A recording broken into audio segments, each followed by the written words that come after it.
No role plays, just real.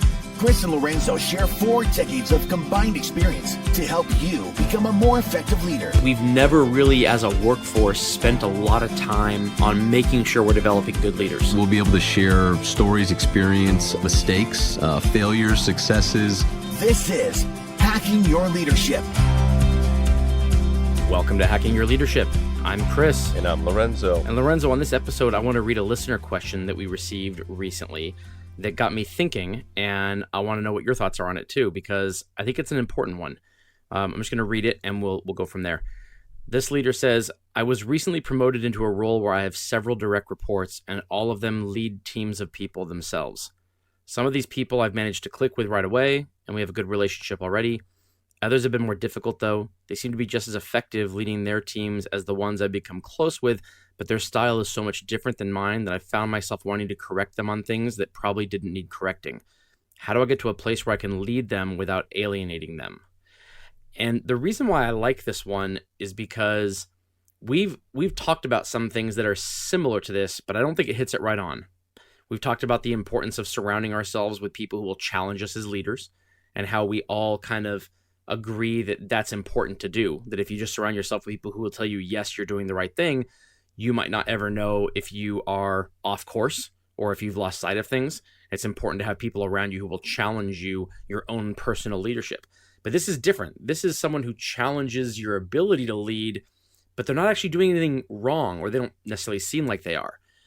Have you ever had to lead someone who you had a hard time clicking with, which means you had a hard time leading them, but they didn't really do much wrong? They were mostly a good employee or a good leader, but that made it even more difficult because, you had to kind of put up with it.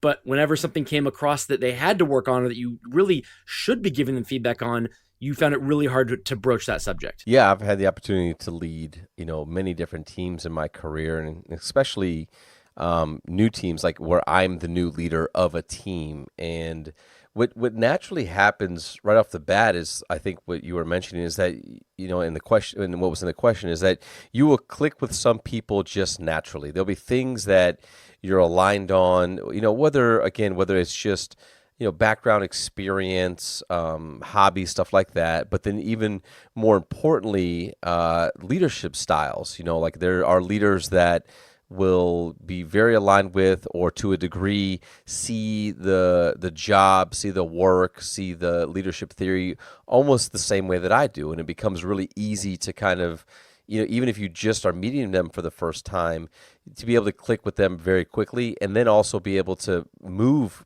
kind of fast with having them get the work done. And just kind of, you're pretty much like kind of, validating that what they're doing is right because that's what you do. And like it seems like everything they say is a good idea and it makes total sense. And then I think to your point, or to the point of the question, is if somebody is getting the job done, and I've had leaders that are like that, where they get it done, but maybe they're not as dynamic as I would prefer somebody to be, or maybe the way in which they leverage relationships with the team is done in a different way than I would. Naturally, I want to get to know people. I want to have something that is like a shared interest. And for some, like people that know me, like I'll talk about music, I'll talk about tennis shoes, I'll talk about internet memes. Like there are things that I just enjoy and that other people enjoy. And when we have that connection, we can kind of have dialogue with some of those things. And then there are the people that I don't have that connection with. But yeah, I think it can be difficult to figure out how to do that.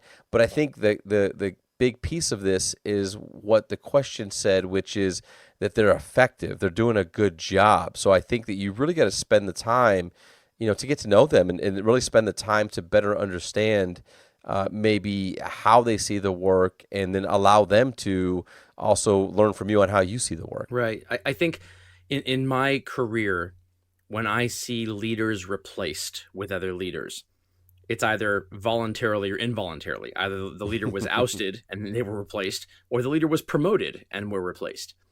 And there are exceptions to what I'm about to say, but it holds true for a lot of the time. When a leader is ousted, the person that replaces them is different than they were. Mm-hmm. Not necessarily, probably better in some ways and worse in some ways, but regardless, different. And when I see a lot of leaders get promoted, their replacement tends to be very similar to them. And that probably has a lot to do with the fact that when you get somebody promoted up from underneath you, you tend to click with people who are like you, who lead like you.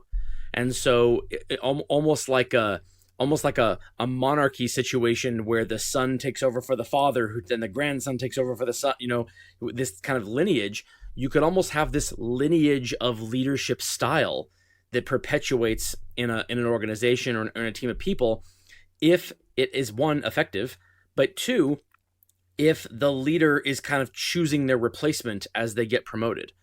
And while I don't think there's anything on the surface you can say, well, that's the wrong thing to do, I think it requires some further exploration as to, well, is this happening because this is the type of leadership style the team naturally gravitates towards?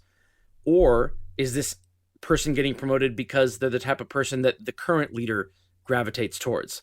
And that isn't necessarily the same answer. It could be, but it isn't necessarily. And there could be people left out in the cold if different leadership styles aren't represented. Yeah, no, that's a great point. And it immediately makes me think of, especially when you're a leader of leaders, like what they're saying, right? Is if you're responsible for the development of leaders, then I think you have to be really self-aware and conscious of what are your biases, and then maybe if you can think through what are your unconscious biases, but really like you have to be really aware of these things, because what can end up happening over time is you start to develop people in such a way, or you manage people, like in this instance here, where you're trying to figure out how do you connect with people and motivate them and inspire them. But you can do it in such a way where you're simply training them to work well in like your leadership systems, like the way that you like to lead people, the beliefs that you have of, what are the things that are most important, the filters that you use when it comes to making decisions or having dialogue with people. What's the framework of the culture that you're trying to build? Like, it's very easy to fall into this trap where you are simply helping, or you're simply developing leaders into shadows of what it is that you like, versus building skill. So it's kind of like a system versus a skill thing. And what I mean by skill is like, are you sharpening the skills that all of these different leaders have that are specific to them? Are you in a space where you're comfortable and you're confident enough in your own leadership style that you will have leaders on your team that do approach the work differently? Maybe they do challenge you more often.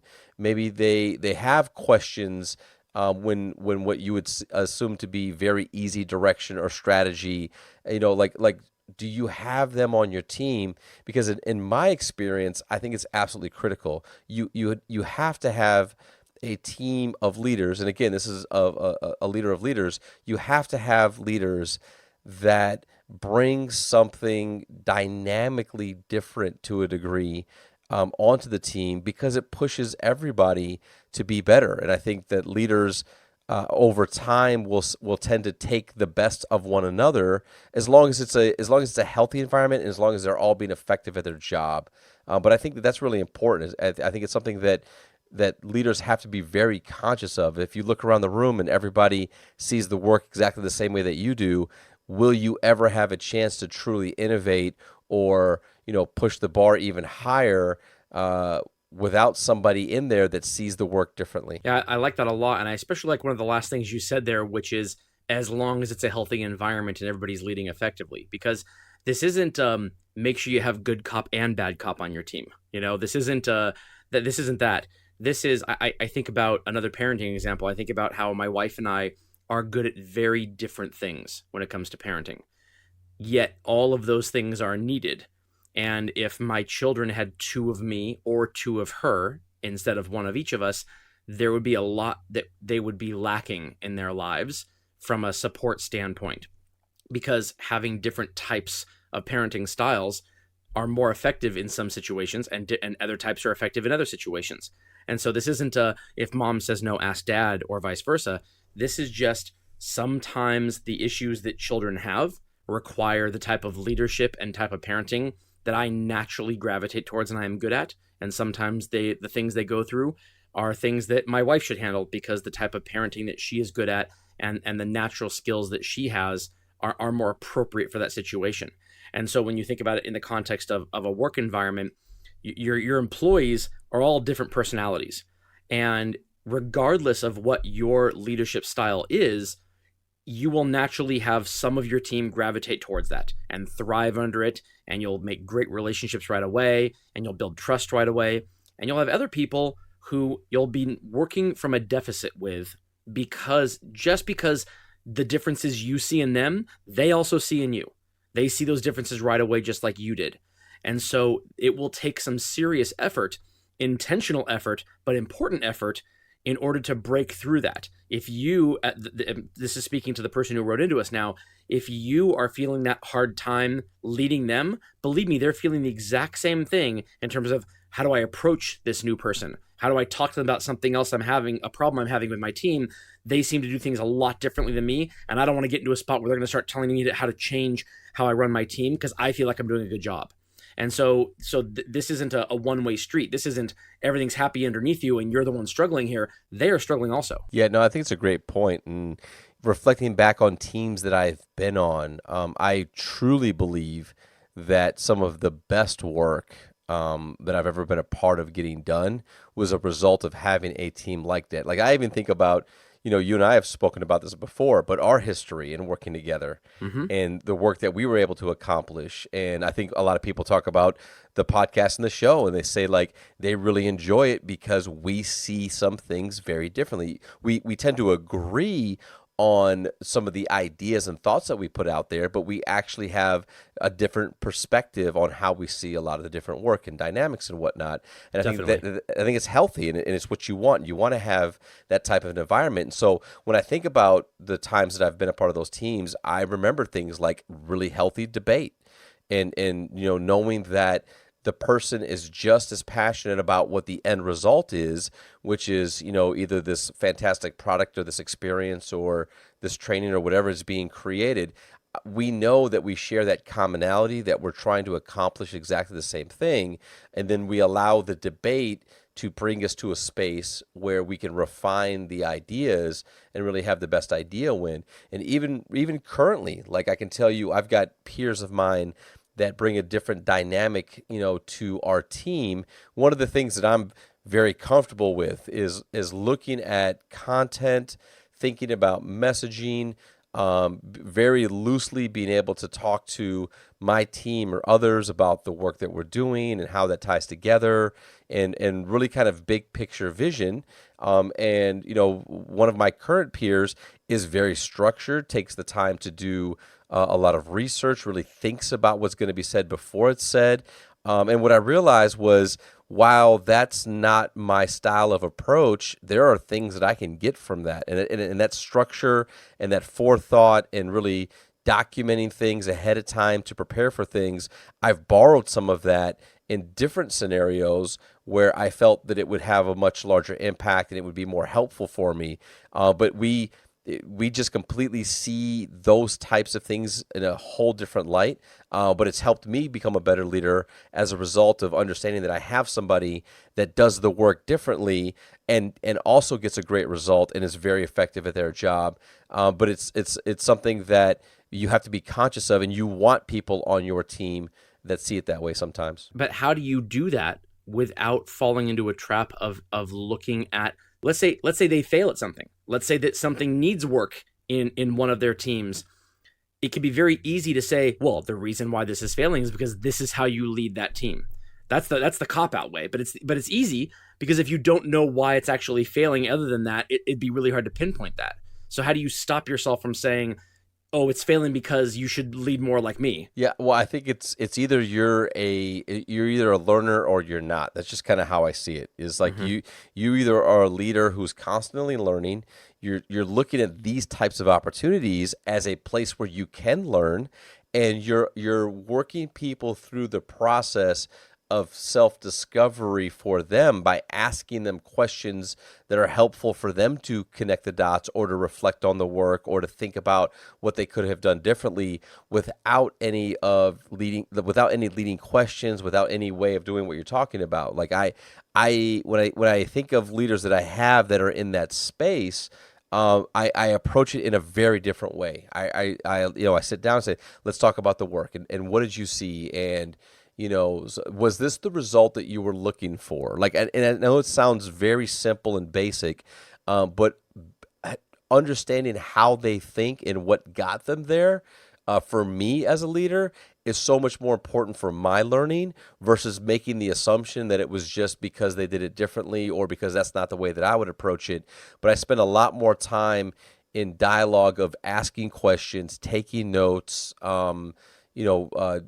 going deeper into what got them to that point and why did they make those decisions, and what do they think could have been done differently. Like, I spend a lot more time almost like interviewing them, to help them find that space and help them find a different solution, versus if I had somebody who I was very aligned with in leadership style, I would probably be a little bit more directive and be more comfortable with just telling them, maybe sharing them with my approach in the past or where I found success and that type of thing. So I think you have to have a lot of intent in that dialogue. And again, though, I will always say, like, you got to let people know, especially if you're, their leader, you have to let them know that this is different for you and that you're learning and that this may be a little bit of a struggle, but you're really interested in figuring out how you can better support them because they are effective and because you value them on your team. I completely agree. And with that, it brings us to this episode's 1 minute hack. The 1 minute hack.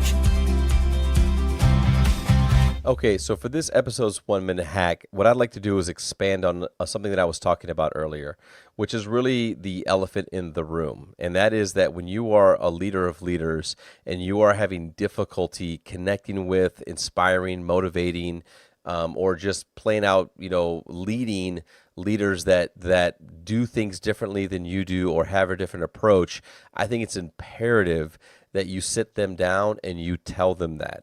There's nothing more empowering than letting your leader know that you are struggling with figuring out how you could best support them, how you can lead them, and how you can make sure that they are getting development as well, and that you completely value them and you value the fact that they approach the work differently and you value the fact that they see the work differently and that you want them on the team.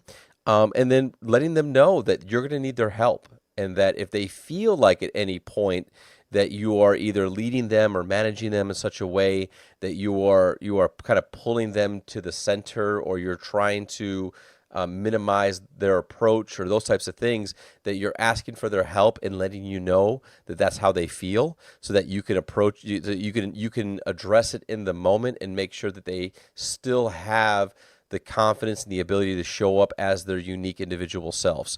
I think that's a critical piece of this entire thing, and that would be my advice to the listener who wrote in, is really make sure that they understand that you want to lead them, that you want to help them, that they are a valuable team member, but that you're going to need some help as their direct leader in better understanding how they approach this work, so that you can support them in a much better way. Yeah, I agree with that. I think it's so simple that a lot of people overlook the importance of just clearing the air, of just staying outright. Don't beat around the bush and don't try to imply it and don't try to make them believe it's the case through your actions, although that's important too. You need to make sure they believe that what you're saying is the case through your actions, but you also need to say it.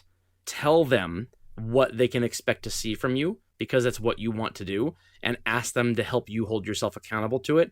That's going to go so much further than letting them think that you're in the right spot and that you're doing the right thing, but not knowing for sure. Knowing for sure allows them to continue leading their teams and allowing their teams to thrive underneath them. Yep.